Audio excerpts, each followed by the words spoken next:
Sir నమస్కారం sir. నమస్తే అండి. సార్ అహ్మదాబాద్ నుంచి లండన్ వెళ్ళే ఫ్లైట్ ఎయిర్ ఇండియా ఫ్లైట్ కూలిపోవడం చూస్తున్నాం సార్. మధ్యాహ్నం పూట ఈ జరగడం జరిగింది. అయితే దీంట్లో ఉన్న వాళ్ళెవరు కూడా బతికే అవకాశం లేదు అంటూ కూడా కొన్ని స్టేట్మెంట్స్ అయితే వచ్చాయి. అండ్ ఇది కూలిపోవడమే కాకుండా అక్కడున్న మెడికల్ స్టూడెంట్స్‌ల హాస్టల్ పైన కూడా పడింది. వాళ్ళు కూడా చాలా మంది చనిపోయారు. అయితే ఈ ఘటన పట్ల అయితే అందరూ కూడా వ్యక్తం చేస్తున్నారు. అసలు ఏం జరిగింది దీనికి సంబంధించి?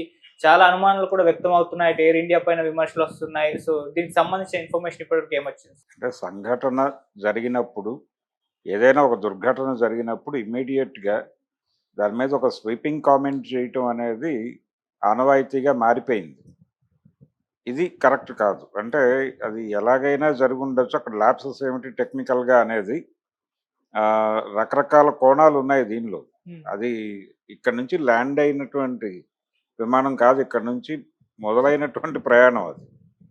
అంటే అహ్మదాబాద్ నుంచి లండన్‌కి ప్రయాణం మొదలైంది. ల్యాండింగ్‌లో ప్రాబ్లమ్ రావటం గొడవ వేరు. కానీ ఇది టేకాఫ్‌లోనే సమస్యలు మొదలైనయి. మొదలైనప్పుడు ఎందుకు అంటే కొంతసేపు అది మనకి ఆ వీడియోస్ కూడా వచ్చినాయి. ఆ మూవ్‌మెంట్‌కి సంబంధించిన వీడియోస్ బయటకొచ్చినాయి. అది చాలా అంటే ఒక పద్ధతిగా వెడుతూ సడెన్‌గా కిందకి డౌన్ అవ్వటం మొదలైంది. ఆ మొదలవటం అనేది అలా స్టాటిక్‌గా జరిగింది. స్టాటిక్‌గా జరగటం అంతసేపు వాళ్ళు అంటే కమ్యూనికేషన్ డెఫినెట్‌గా ఉండుంటుంది ఫ్లైట్‌తో. రెండోది సాంకేతికంగా చాలా అభివృద్ధి సాధించాం మనం అని చెప్పుకుంటున్నాం. ఈ చెప్పుకుంటున్నటువంటి టైంలో ఇలాంటి ప్రమాదాలు నిరోధించటం సాధ్యం కాకపోతోందా? అంటే ఇంకా ఏం చేయాలి? అసలు యాక్చువల్‌గా ఏం జరిగింది? ఆ పైలట్ కూడా చాలా అనుభవజ్ఞుడు. ఆయనేమి కొత్తవాడు కాదు. చాలా కొన్ని లక్షల గంటల ఇది ఉంది ఎక్స్‌పీరియన్స్ ఉంది ఆయనకి ఫ్లైట్‌లో అని చెప్తున్నారు. మరి ఇంత అనుభవశాలి, ఇంత ఇంత టెక్నాలజీ ఇవన్నీ ఉన్నటువంటి సందర్భంలో పైగా అక్కడే జనావాసాల్లో జరిగిందది. అవును.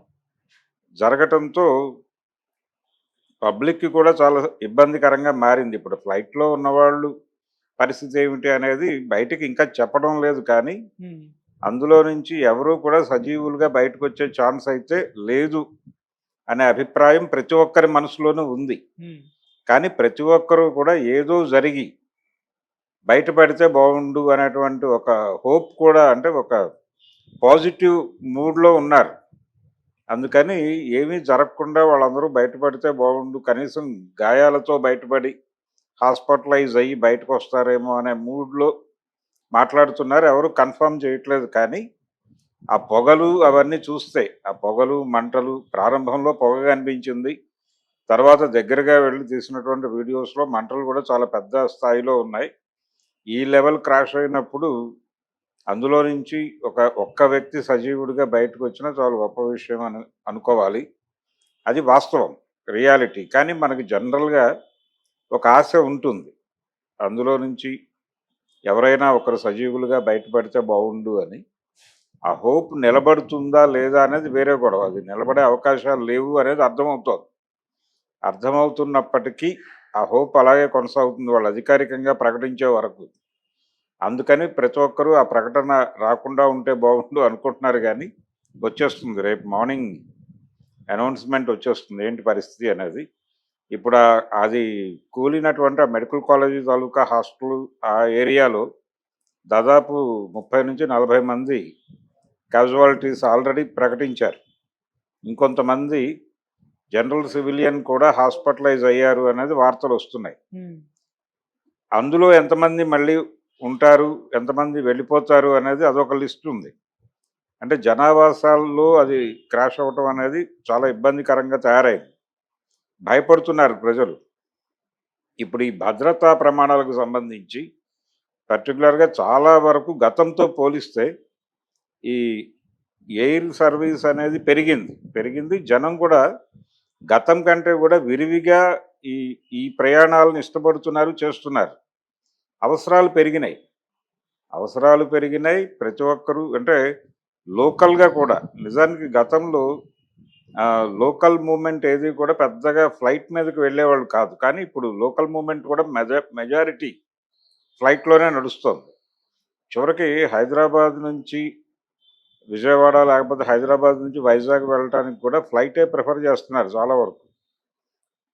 అంటే బై రోడ్డు లేకపోతే బై ట్రైను ఇవన్నీ కూడా అవాయిడ్ చేస్తున్నారు.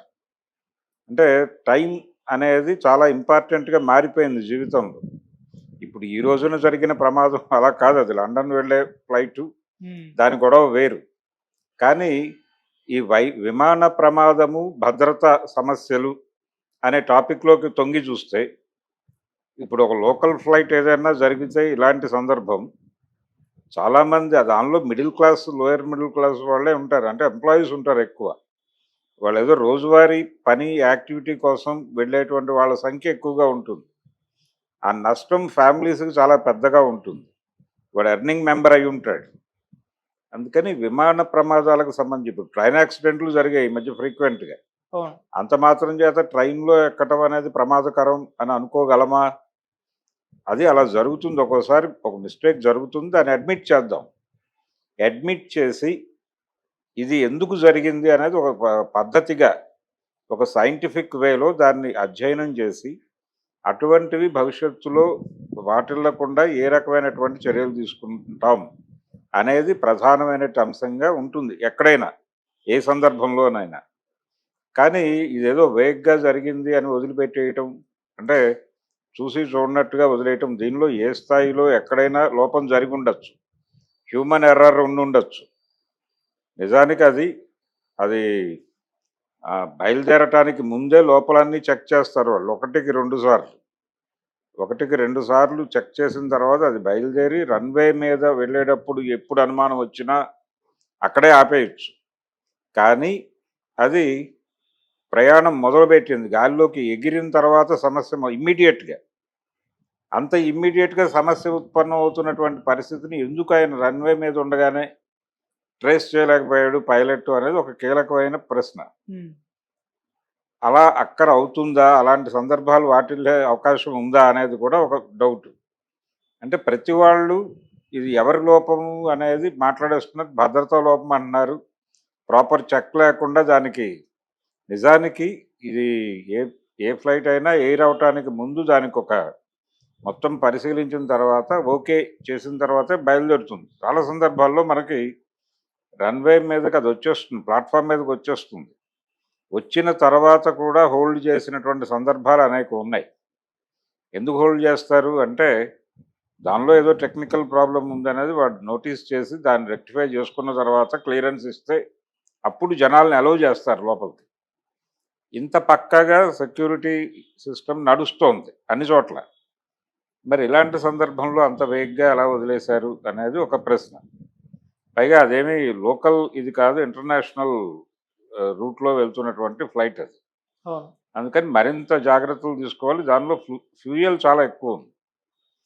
అంటే ఆ మేరకు అది ట్రావెల్ చాలా పెద్దది కాబట్టి ఆ మేరకు ఉంది. దాని వలన మంటలు చాలా వేగంగా వ్యాప్తి చెందాయి ఇవన్నీ మాట్లాడుతున్నారు. ఇప్పుడు ప్రభుత్వం చేయవలసింది, అది ఎయిర్ ఇండియా లోపమా, మరొకరి లోపమా అనే దానికంటే కూడా ఏ స్థాయిలో ఎక్కడ జరిగింది లోపం అనేది ఓ సైంటిఫిక్ వేలో మెజర్ చేసి ఫర్దర్‌గా ఇలాంటివి వాటిల్లకుండా ఉండడానికి ఏం తీసుకోవాలనే జాగ్రత్తలు తీసుకొని ముందుకు వెళ్ళటం తప్ప వేరే మార్గం లేదు. జరిగిన దాని గురించి చింతించటం అనవసరం. అది జరిగింది. అయితే ఈ జరిగిన దాన్ని ఏ మేరకు సీరియస్‌గా తీసుకున్నారు మీరు అనేది క్రైటీరియా. తీసుకుని భవిష్యత్తులో ఇలాంటివి జరగకుండా మేము సీరియస్‌గా ఉంటాము అని జాతికి ఒక సందేశం ఇవ్వాల్సిన అవసరం ఉంది. అది ప్రభుత్వం నుంచి రావాలి. ప్రభుత్వం నుంచి ఒక శాఖ ఉంది దానికి. ఆ శాఖకి ఒక మంత్రి గారు ఉన్నాడు. ఆయన దగ్గర నుంచి ఒక ప్రకటన రావాలి ఇప్పుడు అర్జెంట్‌గా. వచ్చి ఆ మేరకు చర్యలు తీసుకోవాలి. ఆ ప్రికాషనరీ మెజర్స్ తీసుకోవటము ఇంకొంచెం మనం ఈ భద్రతకి సంబంధించినటువంటి వైఫల్యాలని ఎన్నిసార్లు కళ్ళొత్తుకుంటాం. అక్కడ 246 42. 242 ప్రాణాలు హ్మ్. ఏమైపోయాయో తెలియనటువంటి ఓ సందిగ్ధ స్థితిలో మనం ఉన్నాం. అందులో నుంచి ఎవరు బయటకొచ్చే అవకాశం లేదు అని బలమైనటువంటి నమ్మకం ఉంది ప్రతి ఒక్కరికి. చెప్పడానికి మొహమాట పడుతున్నారు తప్ప చాలా కాన్ఫిడెంట్‌గా ప్రతి ఒక్కరికి తెలుసు అందులో నుంచి ఎవడు రాడని. ఈ రకమైనటువంటి డైలమాలోకి ప్రపంచాన్ని నెట్టేయటం అనేది దానికి ఖచ్చితంగా సమాధానం చెప్పాలి వాళ్ళు. చెప్పాలి. ఖచ్చితంగా ఓపెన్‌గా ప్రభుత్వం కూడా ఒక ఎంక్వైరీ వేసి ఎవరు ఒకవేళ మానవ తప్పిదం ఉండుంటే, మానవ తప్పిదమే ఇప్పుడు అది టెక్నికల్‌గా ప్రాబ్లమ్ అరైజ్ అయినప్పటికీ, అక్కడ ప్రాబ్లమ్ ఉంది అనే విషయం మీకెందుకు ముందుగా తెలియలేదు అనేది కూడా ఒక ప్రశ్నే. మీరెందుకు ముందుగా కనిపెట్టలేదు? పైగా గాల్లోకి వెళ్ళేటప్పుడు చాలా జాగ్రత్తలు తీసుకోవాలి. ఇంతమంది జీవితాలకి మేము రెస్పాన్సిబుల్ అనే బాధ్యత మీరు సీరియస్‌గా ఫీల్ అయ్యి ఉంటే ఇలాంటి ప్రమాదం జరగదు. హ్మ్. అలా ఫీల్ అవ్వట్లేదు అనే విషయం ఇప్పుడు అందరినీ కలిచివేస్తోంది. చాలా వేగ్‌గా వదిలిపెట్టేస్తున్నారు అని మాట్లాడుకుంటున్నారు ఓపెన్‌గానే ప్రపంచం. అంటే మీరు ఒక చోట ఓ 40 మందిని చంపేసినటువంటి ఉగ్రదాడి మీద మీరు రియాక్ట్ అవుతున్నారు. చాలా అగ్రెసివ్‌గా రియాక్ట్ అవుతున్నారు. పక్క దేశం మీద దాడులకెళ్లారు. ఉగ్రవాద శిబిరాలని చిదిమేస్తామన్నారు. అదేమిటి రకరకాల పద్ధతుల్లో సర్జికల్ స్ట్రైక్స్ అన్నారు. రకరకాల మాటలు మాట్లాడారు. చాలా అగ్రెసివ్‌గా. ఇప్పుడు దీని మీద అమిత్ షా గారు అక్కడ గవర్నమెంట్‌తో మాట్లాడాడు. ఇవన్నీ బయటకొస్తున్నాయి వార్తలు. కానీ అగ్రెసివ్ ప్రకటనలు రావట్లేదు మేము కాపాడుతామని. ఒక హామీ రావడం లేదు. ఇది కదా కావాల్సింది ఇప్పుడు ప్రపంచానికి. అందుకని ఇప్పటికే డిలే అయిపోయింది. డిలే అయిపోయింది. ఆ రోజున పహల్గామ్‌లో జరిగింది పరిస్థితి ఏమిటో ఇప్పుడు ఇప్పుడు జరిగింది అదే అనుకోవాల్సినటువంటి పరిస్థితిలోకి తీసుకెళ్ళొద్దు ప్రపంచాన్ని. అందుకని దీని వెనకాల ఏదో శక్తులున్నాయి. ఈ రకమైన మాటలు కూడా నడిచిపోతున్నాయి వెనకాల. కానీ అవన్నీ పక్కన పెట్టేస్తే నిజంగానే ఫ్లైట్‌లో ఏదో ప్రాబ్లమ్ ఉంది. ప్రాబ్లమ్ ఉందనేది మనకు అర్థమవుతుంది దాని మూవ్‌మెంట్‌ని బట్టి. అది అలా ఒక్కసారి ఎయిర్ అయ్యి అలా డౌన్ అయింది. ఆ డౌన్ అవ్వటం అనేది చాలా అలా వచ్చేసి దాని మీద పడిపోయింది. పడిపోయి క్రాషు. అక్కడి నుంచి వాళ్ళు లేరు, కింద వాళ్ళు లేరు. మొత్తం భవనాలకు దెబ్బ తగిలింది. ఆ చుట్టుపక్కల అపార్ట్మెంట్స్ ఉన్నాయి. వాటిలో జరిగిన డ్యామేజ్ ఏంటో ఇంకా బయటకు రాలేదు. కొన్ని చోట్ల అద్దాలు పగిలిపోయినాయి అంటున్నారు. ఇప్పుడు దాని నిర్మాణానికి సంబంధించి రెక్కలు అవి ఒక చిన్న ట్రక్ లాంటిదైతే దానికొక షేప్ ఉంటుంది. ఇది అలా కాదు. ఇది మూవ్‌మెంట్‌లో ఉంటుంది. పైగా దాని చుట్టుపక్కల అలా వెళ్ళిపోతుందది. మనం చూసాం ట్విన్ టవర్స్ అక్కడ అమెరికాలో కూల్చినప్పుడు. హ్మ్. విమానాలను వాడే కదా కూల్చారు ఆ రోజున వైమానిక దాడి అది. ఒసామా బిన్ లాడెన్ గారు ఏర్పాటు చేసినటువంటి కార్యక్రమంగా ప్రపంచం అంతా మాట్లాడుకుంది. ఆ రోజున ఆ భవనాలను కూల్చడానికి ఎలాగైతే వాళ్ళు వాడుకున్నారో దాన్ని, ఇక్కడ జరిగినటువంటి దాడిలో కూడా అలాంటి ప్రమాదం చాలా ఇళ్ళకి జరిగుంటుంది. మరి వాళ్ళందరికీ నష్టపరిహారాల మాటేంటి? వాళ్ళందరినీ హక్కును చేర్చుకొని మాట్లాడాలి కదా ప్రభుత్వం. అది గుజరాత్ ప్రభుత్వం చూసుకుంటుంది అన్న అది సెంట్రల్ గవర్నమెంట్ అయినా ఎవరైనా కానీ బాధ్యత వహించాలి. దాంతో పాటు నైతిక బాధ్యత వహించి ఇమ్మీడియేట్‌గా ఇంత పెద్ద క్రాష్ అది. నైతిక బాధ్యత వహించి ఇమ్మీడియేట్‌గా వాళ్ళందరూ వీధిలోకొచ్చి మాట్లాడాలి ప్రజలతో. మాట్లాడి కుదిరితే సంజాయిషీ చెప్పుకోవాలి. లేదంటే రిజైన్ చేసి వెళ్ళిపోవాలి. ఒకప్పుడు ఒక చిన్న రైల్వే మంత్రిగా లాల్ బహదూర్ శాస్త్రి గారు ఉండగా, ఓ చిన్న ట్రైన్ యాక్సిడెంట్ జరిగితే ఆయన రాజీనామా ఇచ్చేసి వెళ్ళిపోతానన్నాడు. ఇప్పుడు నైతిక బాధ్యత వహించారా లేదా అనేది ప్రధానం. నైతిక బాధ్యత తీసుకొని వీళ్ళందరూ మోరల్ రెస్పాన్సిబిలిటీ తీసుకుని మాట్లాడినటువంటి సందర్భం కూడా కనబడలేదు పొద్దున్నుంచి. ఎంతసేపు హడావిడి పడుతున్నారు. దీని గురించి చెప్తున్నారు గానీ, ఓపెన్‌గా ప్రజలకి ఒక అంటే మేమున్నామనేటువంటి భరోసా కల్పించే పద్ధతిలో కేవలం ఆ ప్రయాణికులు, వాళ్ళ తాలూకా బంధువులు వాళ్ళకి కాదు. ఆ 242 మందికి కాదు. ఆ మెడికల్ కాలేజీ, హాస్టలు, ఆ మృతులు వాళ్ళ కుటుంబాలకు మాత్రమే కాదు. మొత్తం భారతీయులందరికీ కూడా ఒక భరోసా కల్పించాల్సినటువంటి సందర్భం ఉంది అని గుర్తించి మాట్లాడుతున్న వాళ్ళెవరు కనబడలా పొద్దున్నుంచి. ఆ బాధ్యతతో ప్రభుత్వం తీసుకుని విషయాన్ని మాట్లాడి భరోసా ఇవ్వాలి. ఆ కన్సర్న్ ఎవరైతే తప్పు జరగటంలో ఎవరి పాత్ర ఉందని భావించారో వాళ్ళ మీద సీరియస్ చర్యలుండాలి. ఖచ్చితంగా ఇలాంటివి ప్రయాణికుల మానసిక స్థైర్యాన్ని దెబ్బతీస్తాయి. అది జరిగితే చాలా ప్రమాదం వాటిల్లుతుంది, అది ట్రేడ్కి సంబంధించి. పైగా అంతర్జాతీయ రంగంలో దీనికి ఒక ఇమేజ్ ఉంది, ఎయిర్ ఇండియాకు ఉన్నటువంటి ఇమేజ్ డ్యామేజ్ అయ్యేటువంటి సందర్భం ఇది. అందుకని ఇలాంటివి కొంచెం కాన్షియస్గా రెక్టిఫై చేసుకోవాల్సిన అవసరం ఉంది ప్రభుత్వం.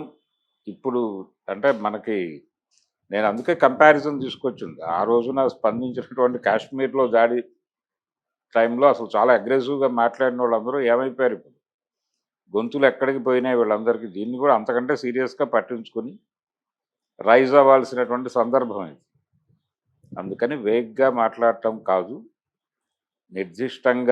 నిర్దిష్టంగా ఒక పద్ధతిగా అధ్యయనం జరగవలసిన అవసరం ఉంది. అధ్యయనం జరిగి భవిష్యత్తులో ఇలాంటివి జరగవు అనేటువంటి భరోసా కల్పించాల్సిన అవసరం ఉంది. ఇప్పుడు ఎయిర్ సర్వీసెస్ మీద ఆధారపడిన వాళ్ళ సంఖ్య గణనీయంగా పెరిగింది.